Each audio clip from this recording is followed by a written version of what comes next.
il ne faut pas opposer répartition et capitalisation, c'est entièrement faux ça comme opposition. Il faut opposer deux régimes de répartition, l'un qui est antagonique à la capitalisation, c'est le nôtre, l'autre qui est le marchepied de la capitalisation, qui en est la condition, sans quoi la capitalisation ne peut pas exister, et c'est le modèle que l'Union européenne nous présente à travers le modèle suédois.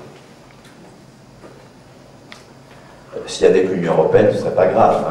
Il y a quand même beaucoup de monde en France. Le Parti Socialiste, l'UMP, la CFDT, ça fait du monde. Qu'est-ce que c'est donc que cet antagonisme qu'il y a entre deux régimes de répartition, qui fait qu'on ne peut pas du tout avoir comme mot d'ordre « défendons la répartition ». L'inconvénient de ce mot d'ordre, c'est que premièrement, il fait comme si la répartition était une espèce en voie de disparition. Rappelez-vous, en tout cas ceux qui ont l'occasion de s'en rappeler, vu leur âge, lorsque en 87, Seguin pose le premier acte de la réforme des pensions, qu'on oublie toujours dans l'historique, on démarre en 93, curieusement, alors que le premier acte, c'est celui qui a été le plus dévastateur de nos systèmes. Il est posé par Seguin, ministre des Affaires sociales de Chirac dans le premier gouvernement de cohabitation.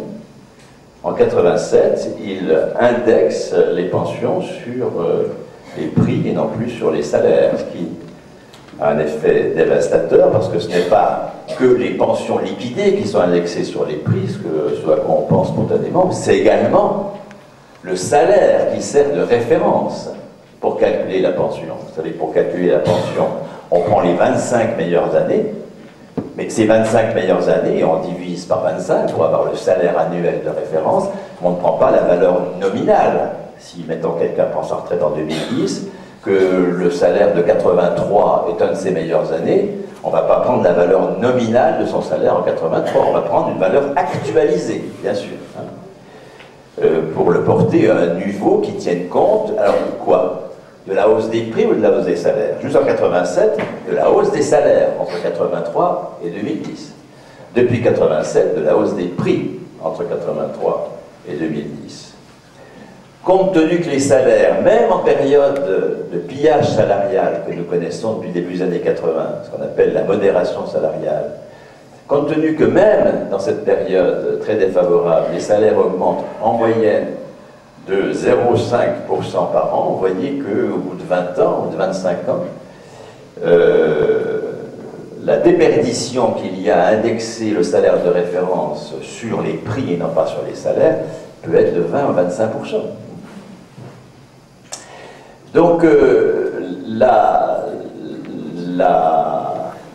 l'an 1 de la réforme est lancé en 87 par Seguin, et sur la base de quel argumentaire?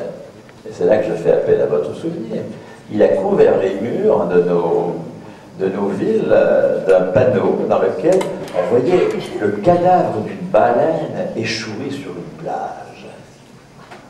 Sauvons la Sécu. Qu'est-ce que nous disons alors? Quand nous disons sauvons la répartition, un peu pareil. C'est une espèce en voie de disparition, une forteresse menacée avec des vautours autour qui sont prêts à la dévorer.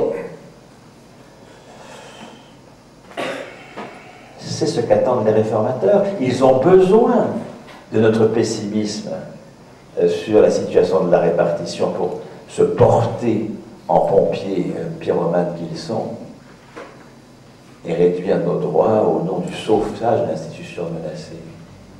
Vous voyez, c'est très irresponsable d'avancer un mot d'ordre aussi défensif que défendant une répartition qui est en voie de disparition. C'est totalement irresponsable.